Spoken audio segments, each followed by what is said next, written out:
జగిత్యాల రాజకీయాల్లో కీలక పరిణామం చోటు చేసుకుంది. మాజీ మంత్రి జీవన్ రెడ్డి బీఆర్ఎస్ జిల్లా కార్యాలయంలో అడుగుపెట్టారు.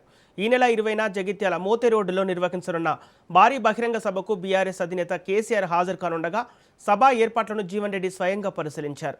మాజీ మంత్రి కొప్పుల ఈశ్వర్, జిల్లా అధ్యక్షుడు Vidyasagar Rao, MLC L Ramana, MLA సంజయ్లతో కలిసి స్థలాన్ని పరిశీలించారు. కాంగ్రెస్ ప్రభుత్వంపై జీవన్ రెడ్డి తీవ్ర విమర్శలు గుప్పించారు. కేసీఆర్ హయాంలో అమలు చేసిన సంక్షేమ అభివృద్ధి కార్యక్రమాలను కొనసాగించడంలో ప్రస్తుత ప్రభుత్వం విఫలమైందని ఆరోపించారు.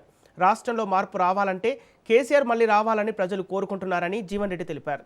తన శేష జీవితంలో కేసీఆర్తో కలిసి పనిచేయటం అదృష్టంగా భావిస్తున్నానని వ్యాఖ్యానించారు.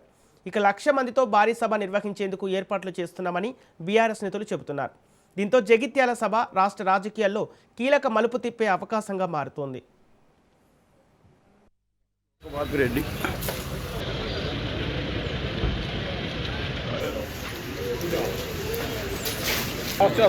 వస్తున్నా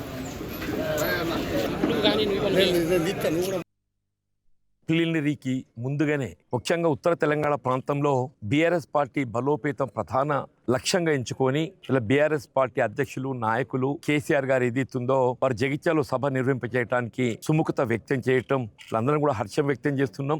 రాష్ట్రంలో మారుతున్నటువంటి ఒక రాజకీయ పరిణామాలు మనం గమనిస్తూ చెప్పండి.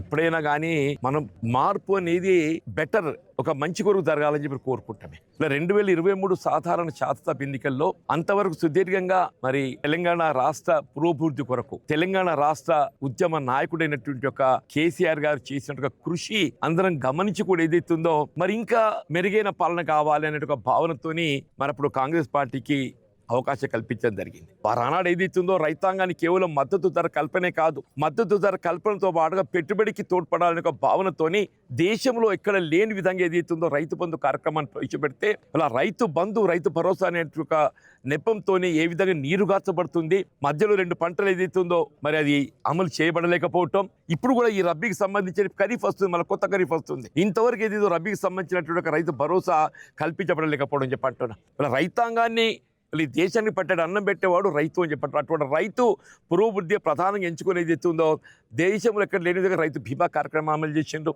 ఆడబిడ్డలకు ఏది ఎత్తుందో మరి తోడ్పడే విధంగా కళ్యాణ లక్ష్మి కార్యక్రమాన్ని అమలు చేసిండ్రు. ఇలా పురిటి నొప్పులతో బాధపడేటువంటి ఒక తల్లికి ఏది ఎత్తుందో కేసీఆర్ కిట్ అందింపజేసిండ్రు. ఆ కార్యక్రమాలన్నీ కూడా వాళ్ళు నీరు గార్చబడుతుందని చెప్పంటున్నా. ఈ 2 సంవత్సరాల కాలంలోనే కాంగ్రెస్ పార్టీ తిరోగమన చర్యగా మరి రాష్ట్రాన్ని వెనక్కి నెట్టడంతోనే మరి నాలాంటి వాడు ఏది ఎత్తుందో దశాబ్ద తరబడి కాంగ్రెస్ పార్టీతో పనిచేసి కూడా భవిష్యత్తు కాంగ్రెస్ పార్టీలో అంధకారం కనబడుతుందని చెప్పంటున్నా.